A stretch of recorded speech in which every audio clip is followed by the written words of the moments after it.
seja muito bem-vindo a mais um podcast, um videocast horário de visita do Hospital São José. A gente sempre traz para vocês assuntos interessantes, conteúdos relevantes, que aguçam ainda mais, a curiosidade de todos vocês que nos assistem, tentando entender um pouquinho do que acontece dentro do Hospital São José, de uma instituição de saúde que é tão conhecida na nossa cidade, na região, né? Eu sempre trago aqui que nós conseguimos construir, histórias, trazer para vocês acontecimentos, histórias, fatos de tudo que a gente vive lá dentro do Hospital São José. E um dos assuntos, este especificamente, o assunto que nós vamos tratar hoje, é um assunto muito interessante, que todas as famílias, eu posso assim dizer, deveriam estar um pouco mais atentas, né? Então, hoje eu trago aqui para conversar conosco um pouquinho sobre captação, doação de órgãos. Doutora Marina, seja muito bem-vinda ao nosso podcast. Muito obrigada. Doutora, a gente sabe, que hoje em dia existe ainda, apesar de tanto tempo isso já acontecer, existe ainda um medo, um receio das pessoas quando se fala em doação de órgãos, hoje o Hospital São José tem, hoje não, já tem há algum tempo, esse processo, esse procedimento de captação de órgãos, de transplante também, mas queria que tu explicasse um pouco para as pessoas, o que é essa doação de órgãos e a importância desse ato, desse gesto, doutora? Certo. Então, na verdade, é um assunto que as famílias acabam não conversando dentro de casa, Às vezes, vem de uma cultura, falar de morte ser uma coisa muito doída, então as pessoas não falam sobre isso e chegar ao assunto de doação é muito difícil. Geralmente só conversa em casa quem ou precisa, famílias que têm pacientes, que têm pessoas que sofrem por uma hemodiálise ou precisam, esperando um transplante de córnea, de fígado, entre outros. Mas é um assunto ainda difícil, pouco falado, mas de extrema importância. Hoje em dia a gente tem milhares de famílias e pessoas que sofrem com familiares na lista de espera para possibilidade de ter uma vida próxima ao normal, Que a gente sabe que realmente nunca mais vai ser uma vida normal. A gente sabe e às vezes as pessoas ficam até preocupadas quanto a essa fila de espera. Sim. A doutora pode explicar um pouquinho pra gente como é que funciona essa fila de espera? Certo.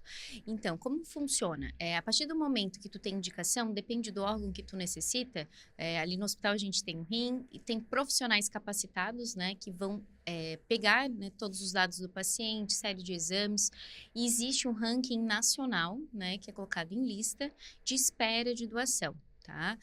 Dentro de Santa Catarina existe um órgão que organiza, que chama SC Transplante, toda a parte de doação e captação, mas é tudo nacional. O Santa Catarina é um dos líderes nacionais em questão de doação. Tá? Santa Catarina e Paraná, principalmente. Sempre é uma disputa cada ano qual dos dois estados fica em primeiro lugar, mas Santa Catarina, geralmente, ele se equipara muito à Espanha, para ter noção de números, tá? Então, há alguns anos, desde que a gente teve na direção lá do SC Transplante, o Dr. Joel, e isso vem só melhorando.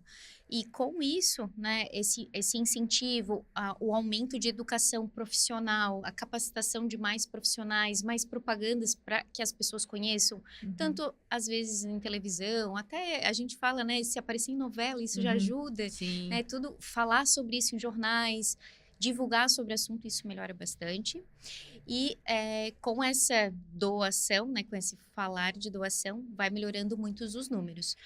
A Santa Catarina é um dos principais, vamos dizer, exportadores de órgãos, muitas vezes, mas a fila é uma só, tá? A fila... No Brasil ou em Santa Catarina? No estado? No estado, cada estado tem a sua fila. Tem a sua fila. Tá. Entendi. Tá? O que acontece? Dentro desta fila, tá? Os profissionais que colocam nessa fila são as pessoas capacitadas, elas têm um ranking e não é só o número de chegada, não é só pela chegada. Existem anticorpos que são medidos, existem tipo sanguíneo, o biotipo do corpo. Então, às vezes, você está na fila de espera e passa alguém na sua frente. Na verdade, porque existe todo um teste de compatibilidade, Mas existe, claro, a ordem, porém é de compatibilidade. para que as pessoas possam entender, né, como é que a pessoa pode ser um doador de órgãos, né? A gente está sempre acostumado a fazer conteúdo a respeito, né, desse assunto para a imprensa, né? O Hospital São José captou, está na 14ª captação de órgãos de 2025, enfim, a gente sempre faz esses conteúdos. Só que para as pessoas entenderem, isso não justifica a dor que eu vou estar sentindo, né? Obviamente, quem perde um ente querido. Mas como é que faz? A Kátia quer se tornar uma doadora de órgãos. Como é que é? Qual é o primeiro passo? O que eu tenho que fazer, doutora? Sim, na verdade, falar em vida. Tá. Não adianta ir, por exemplo, você fazer num cartório, assinar e dizer que você quer ser doador, não adianta colocar na carteira. Na verdade, é os seus familiares, primeiro grau, de preferência, que são quem é responsável na hora, né, de uma possibilidade de doação, ser responsável por isso. E essa captação, vamos dizer assim, essa possibilidade de doação só ocorre em alguns momentos da vida específico. Sim. Ou morte por causa neurológica, que a gente chama, que é a morte encefálica, tá? Que principalmente são causas AVC, pós-parada cardíaca, trauma craniano, isso. Né? São os principais que causam uma lesão encefálica ali no cérebro irreversível. Então, esses são os principais, vamos dizer, doadores de órgãos e consegue ter maior parcela de doação. Sem essa possibilidade, a gente tem ainda a possibilidade de doação de córnea, mesmo por morte de outras coisas. Está internado no hospital, se não tiver uma infecção não controlada e algumas idades e outras contraindicações, a doação de córnea também pode ser feita, e isso ajudando milhares de pessoas, né, a enxergar novamente. Com certeza. E as pessoas, elas têm medo porque quando acontece a morte encefálica, né, isso é muito importante a doutora esclarecer para as pessoas, quando acontece a morte encefálica, o coração continua batendo, o pulmão continua funcionando, né, os órgãos, por isso que as pessoas, né, podem ser as doadoras. Explica para as pessoas que estão nos assistindo, doutora, o cérebro parou de funcionar, só que continua. E por que, então, que, né, a pessoa vai pensar assim, não, mas está vivo, né? Explica um pouco para as pessoas isso. Explico. Na verdade, assim, a gente tem que pensar que o cérebro, assim como qualquer outro órgão, ele também inflama a partir do momento que tu tem uma lesão. Se a gente bate um joelho, um braço, a gente fica inchado, certo? Sim. Tem espaço para ficar inchado. Mas a partir do momento que tu machuca um cérebro, ele vai ficar inchado, ele não tem espaço. Ele é envolto de uma calota craniana, que é osso. É duro, não tem espaço. E no momento que esse cérebro está inchando, ele começa a, querendo ou não, essas células, né? Sim. Que estão encostando ali, vão morrendo, né?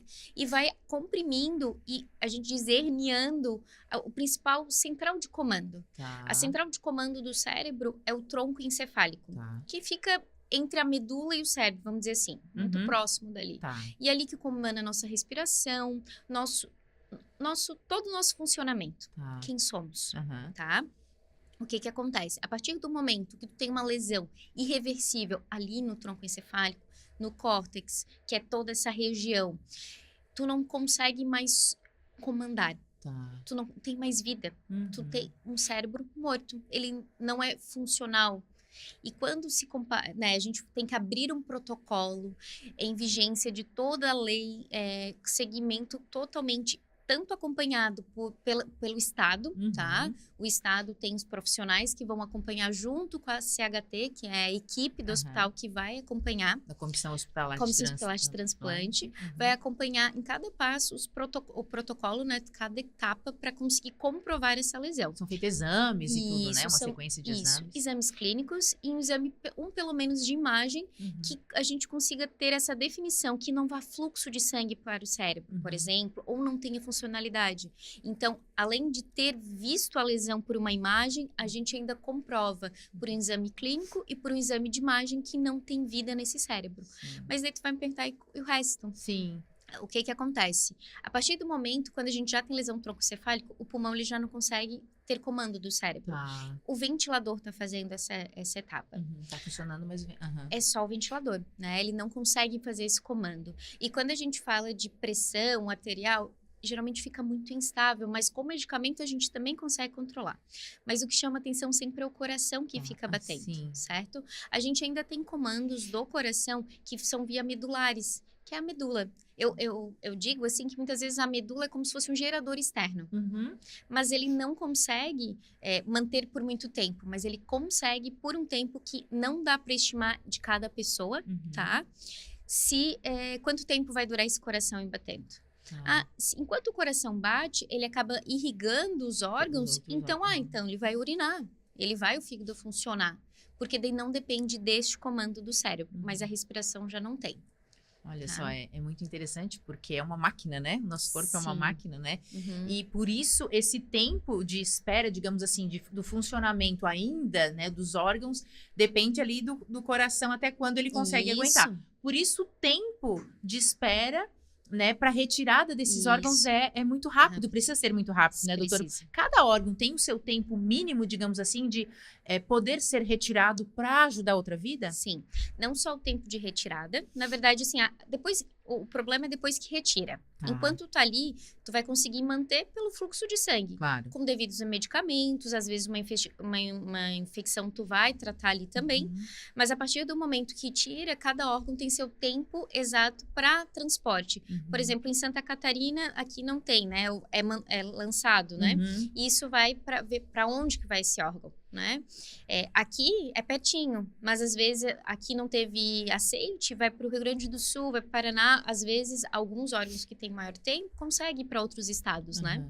Mas tem que ver a logística, né? E quais são os órgãos, assim, por exemplo, assim, o tempo de cada órgão, assim, existe esse tempo, digamos assim, 15 minutos? Existe isso ou não? Depende muito de cada paciente. Por exemplo, o rim eu posso tirar até 2 horas. O fígado eu consigo fazer essa retirada dele até tantas horas. Não, ou depende mesmo do fluxo do coração? Do fluxo do coração, tá? Entendi. Então, assim, é porque o diagnóstico de morte encefálica, ele só finaliza quando tu termina esses exames.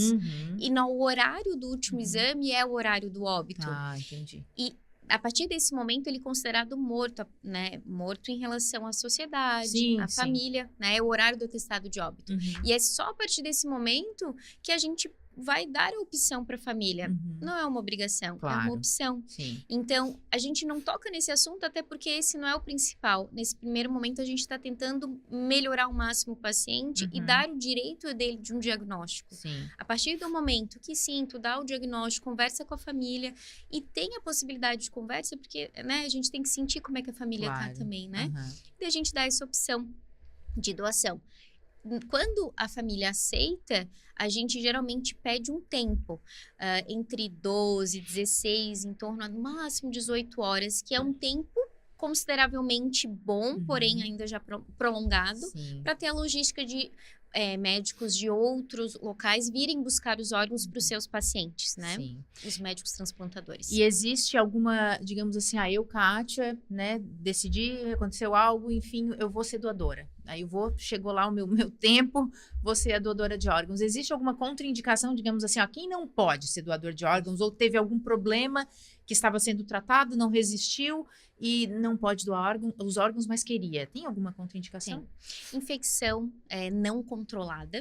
Tipo sepse, nesse sentido? Se a sepse não está controlada, dificilmente, hoje em dia, a gente tem muito medicamento que a gente consegue controlar. Mas se estiver em algum local que não esteja controlado, não vai doar. Infecções transmissíveis, como hepatites, HIV, algumas infecções virais em atividade, febre do Nilo, coisas diferentes, né? Mas que não vai conseguir fazer um tratamento adequado e vai passar, tá? O Covid não é contraindicação. Não, a gente tem que ver o tempo de... Na verdade, depende do tempo tempo de atividade, deixa eu corrigir. Câncer em atividade, uma neoplasia metastática, uma neoplasia não tratada também não pode ser doada. Existem algumas neoplasias neurológicas que às vezes causam a morte encefálica, mas como elas são restritas ao cérebro, né? Eu consigo fazer a doação, apesar de ter uma neoplasia. Criança também pode ser doadora? Pode. A partir do teu nascimento, a diferença de idade faz o protocolo ser diferente, né? Pelas especificidades de cada idade, mas desde o nascimento, assim como pode, seria muito importante, porque desde pequeno existem crianças que já nascem com problemas que necessitam também de doação. E o que é mais comum, doutora? A gente sempre, quando a gente faz os conteúdos ali, a gente sempre fala rim, córnea, fígado, esses são os mais comuns e os mais necessários na fila, digamos assim? A fila é grande de todos, né?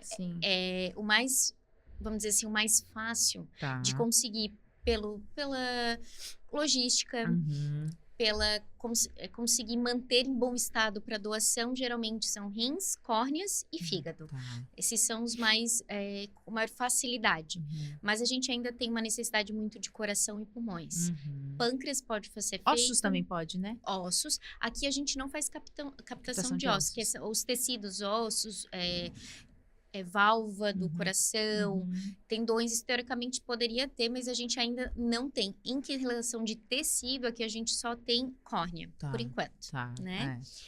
Eu lembro que uma vez, há muito tempo atrás, eu participei de uma captação, porque não tinha acontecido muitas vezes aqui, aí me chamaram lá, o pessoal da parte de comunicação do hospital, e era coração, e foi aquele, eu senti na pele aquilo assim, né? Lógico, a família ali enlutada, a família triste, mas ao mesmo tempo feliz que estava conseguindo ajudar outra vida. E daí eu consegui acompanhar o processo até. Veio o pessoal de Florianópolis, junto com o pessoal do hospital. Ia para São Paulo esse órgão. E eu lembro que chegou um helicóptero que ia levar até o jatinho que estava esperando. E foi um movimento assim, na hora eu fiquei até emocionada, porque quando chegou lá, o paciente já estava na mesa de cirurgia esperando. Isso. E daí eu lembro que eu perguntei, eu fiz amizade com uma pessoa lá e ela me falou assim, o paciente já foi transplantado. Aquilo deu um alento pro meu coração, que eu falei assim, nossa, graças a Deus, né? E tem que ser muito rápido, né? Esse processo também para quem vai receber, doutora? Tem que ser rápido? Sim. Quem tá na fila de transplante, acaba sendo sempre ficar de olho no celular, porque pode chegar a qualquer momento. Olha só. Né? Então, são pessoas que às vezes se mudam para outras cidades, por exemplo, lá para Blumenau, para esperar, e fica lá esperando porque sabe que se ligar, ele tem que estar em pouco tempo no hospital para conseguir também ter esse preparo para receber o órgão. Sim. É uma espera doída, Olha. dolorida, é uma vida, vamos dizer assim, interrompida, né? Sim. Eu lembro que quando o Hospital São José começou a fazer o transplante de rim aqui, né, que nós somos aptos a fazer esse transplante, era, digamos assim, antecedeu um pouco antes quando começou a pandemia. E eu nunca esqueço, eu deixei o conteúdo pronto, eu lembro disso, que eu deixei o conteúdo pronto, porque a doutora Cassiana falou assim, pode ser a qualquer momento, pode acontecer a qualquer momento o primeiro transplante. E foi assim, na pandemia. E eu lembro que na pandemia nós não deixamos de fazer o transplante, né? E foi muito interessante, nós já estamos com mais de 100 transplantes, né, no Hospital São José, já aconteceu o 100º transplante, um senhor tá bem, até falei com ele esses dias, porque a gente quer fazer um conteúdo com ele, e ele tá super bem, assim. E a importância disso, né? A doutora lembra, assim, de cabeça, quantas pessoas uma vida pode ajudar? A pessoa foi a óbito, quantas pessoas ela pode ajudar com essa doação dela? Então, depende de quantos órgãos a gente consegue, né? Até quantas pessoas, 7, 8, 9, Olha, depende. É bastante, né? Mas só rins, 2 pessoas, né? Só. Que córneas, mais 2 pessoas, né? Então, vamos... independente se tu conseguir tirar uma da fila de transplante, tu tá fazendo a alegria de uma vida, de uma família. Sim.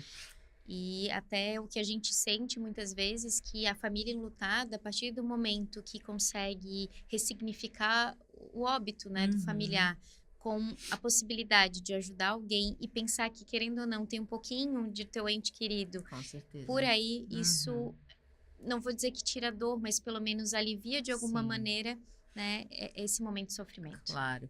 Eu me recordo também várias histórias ali, né? Tô há bastante tempo ali no hospital, então eu lembro de algumas histórias que me marcaram, assim. Mas eu lembro, até esses dias, há poucos dias atrás, a gente entrevistou alguns pacientes que foram transplantados. E eu lembro que o senhor falava assim, ele até se emocionou, né? Na hora que ele estava dando depoimento pra gente, ele falou assim, eu não tirava o meu celular de perto de mim. E quando a médica me ligou, é agora. E eu falei pra minha família, é agora. E vieram pro hospital. E eu achei muito bonitinho, porque ele ficava segurando na mãozinha da esposa dele o tempo todo. E ele falou assim, agora eu tô aqui pra ficar mais um pouco com ela. É isso, né, doutora? Essa alegria de poder ajudar outras pessoas, né? Vocês têm esse sentimento também, com certeza, né? Sim, porque... por trabalhar num ambiente tão pesado, né, que é a UTI, a gente tem, infelizmente, muitas despedidas, né? E a gente vê essas despedidas. Só que, ao mesmo tempo, quando a gente consegue ver que tá admitindo um paciente que tá ganhando uma nova vida, isso nos deixa incrivelmente felizes e cheio de ânimo para continuar. porque a gente está aqui para tentar ajudar, né? A gente não espera que aconteça o pior, mas que no pior a gente consiga ainda tirar um pouquinho de coisa boa nisso. A gente sabe que durante o ano existem várias datas, né, que nos fazem lembrar de algumas coisas, de, né, olha, né, tá aqui, vamos lá, vamos ser, né, conscientizar as pessoas. E setembro é uma data bem específica, né, para que as pessoas lembrem, né, da doação de órgãos. Explica um pouco para as pessoas a importância dessa data, mas não só para setembro, né, doutora? Que é o setembro verde, é isso, né? Em setembro, dia 27 de setembro, a gente tem a dia da doação dos órgãos, né? É um dia de conscientização, né? O setembro verde, a cor verde de saúde, de inícios, de novos inícios, né? Essa importância é imensurável, principalmente quando a gente pensa em vida, né? Em capacidade de tornar alguém que está em sofrimento ter uma vida digna novamente. Isso é demais, né? A gente vê isso assim, e lá no hospital a gente vê muito isso, né? As pessoas na fila também ali, o pessoal da hemodiálise, né? Tentando isso. E eu lembro que a primeira pessoa que recebeu um órgão ali no hospital, do transplante, quando a gente começou a fazer, foi uma menina de 19 anos. 19 anos não tem muita idade, né, doutora, para isso, né? Então a importância das famílias se conscientizarem. A doutora acha por quê, assim, que talvez as pessoas tenham esse, entre aspas, esse preconceito de ser um doador de órgãos? Será que existe algum motivo específico, doutora, pela experiência que vocês já têm ao longo desse tempo? Sempre que a gente conversa com as famílias, né, a gente também tenta entender, porque às vezes é realmente isso, um preconceito. Então a gente tenta sempre, se a família dá essa possibilidade, como a gente acaba conversando muitas vezes, né, por todo o protocolo, a gente acaba criando uma intimidade, às vezes a gente consegue, né, perguntar.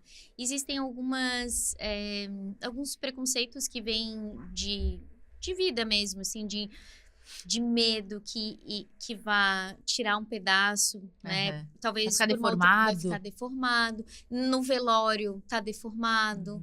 De tirar um pedaço da pessoa, porque geralmente é a família que decide, né? Tirar um pedaço da pessoa e usar para uma coisa ruim. Ou assim, eles acham que às vezes faz isso para vender, mas não, imagina.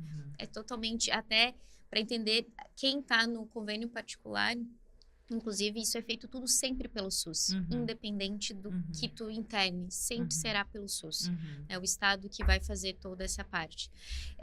Algumas vezes, algumas pessoas falaram em vida, né, que não gostariam de ser, por jeito mesmo. Algumas falam, não, ele não gostava de emprestar, ele não gostava de doar. É engraçado que eles falam isso, não, ele não gostava de dividir nada com alguém. Tudo bem, cada um tem um jeito e a gente vai aceitar, claro. Né? É uma decisão deles. Existem muito mais negativas do que aceites, doutora? Não? Graças a Deus, não. Ai, que bom. Santa Catarina, acho que é um povo muito, muito acolhedor, né? Como eu falei, em questão de números do estado, mas é um pessoal muito ciente, né? E preocupado com o próximo. Por exemplo, nesse ano, a gente teve 16 entrevistas até agora, né? E apenas 2 negativas. Olha só. Né? São negativas que realmente não eram doadores em vidas. Né? E tudo bem, sabe? Só pensar que 14 pessoas conseguiram né? Ajudar muitas pessoas. Sim. E isso em várias idades. Às vezes outra coisa, fala, mas com essa idade pode doar? Hoje em dia não tem mais um limite para doação, porque existe doação que a gente fala estendida. Idoso doando para idoso. Então, 80 anos, a gente pode sim ser ainda um doador. Né? Dependendo de como tá, né? Os órgãos podem ainda ser um doador. O Hospital São José tem uma comissão, né, muito ativa, né? A comissão hospitalar de transplante, muito ativa. Existem as enfermeiras que fazem toda aquela entrevista com os familiares e entram no centro cirúrgico junto com os médicos para auxiliarem nesse processo. Assim, a equipe é bem dividida, participa de eventos, de conferências, né, para se aperfeiçoar cada vez mais sobre esse tipo de informação, né? E hoje a gente vê que talvez, assim, seja um pouco mais de medo do que de falta de informação. Ou a doutora acha que ainda a informação precisa ser disseminada mais na sociedade? Sim, informação sempre precisa. Informação é sempre boa, não importa. Sempre há mais, saber mais, né? Divulgar mais, para as pessoas entenderem. Eu acho que o conhecimento faz bem a todo mundo. E se sentir segura, porque a partir do momento que tu entende, tu conhece, tu se sente segura. para sentir a vontade de dizer, não, eu sou um doador, né? Tu não tá correndo risco por ser um doador, tu não tá fazendo, né? Tu não vão fazer isso para um lado ruim, não. Pelo contrário, tu tá fazendo isso para poder ajudar. E é interessante até que para que as pessoas saibam, existe todo um protocolo de atendimento, de processos, de tudo existe. É um protocolo legal que é realizado dentro do hospital, né? Tudo é passado juridicamente correto. Então, tem tudo isso para que as pessoas não se preocupem, né? Quando o seu ente querido vir a falecer.